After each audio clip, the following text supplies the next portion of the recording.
1 week on, post-election commentary continues to be dominated by analysis of Labour's woes. In plummeting to its worst defeat since the Second World War, the party now faces an identity crisis, and the fear is that things can only get worse.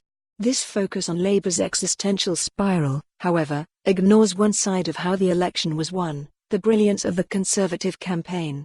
Whether a supporter or an opponent, one must admit that the Tories waged the most successful general election campaign of a generation. They managed to control the narrative campaign, sidestepped the blunders of 2017, and outside of London rode a wave of enthusiasm into historic Labour heartlands. If any party wants to challenge them next time around, they would do well to emulate the elements of their victory. The Conservatives had a clear strategy that was to be pursued to a ruthless degree. They sought to build a Brexit consensus, punishing Labour in pro-Leave areas where Tories once feared to tread. If this meant ceding ground elsewhere, so be it.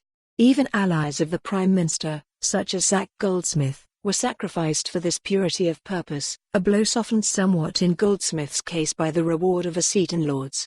The Tory messaging coalesced around this goal. If you remember anything from the 2019 election, it will surely be "Get Brexit Done." No Tory ad was complete without this message, and for good reason. It spoke both to those who believed in Brexit and those who begrudgingly accepted it.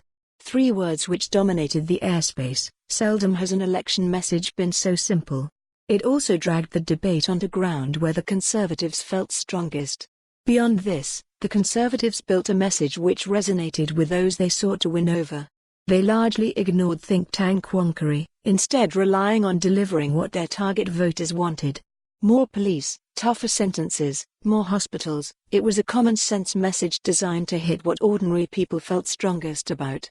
In delivering this message, the Conservatives excelled.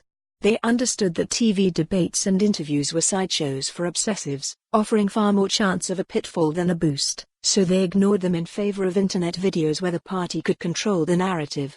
They combined this with concentrated use of paid online content and a concerted attempt to go viral. While much of the Tories' online offering was cringeworthy, that encouraged the sharing of the party's message. In the new world of political advertising, SH'd posting gets you further than subtlety. The Prime Minister himself formed a key part of the narrative. To win areas where Thatcher is usually combined with an unprintable epithet, voters needed to be shown that it was okay to vote Tory.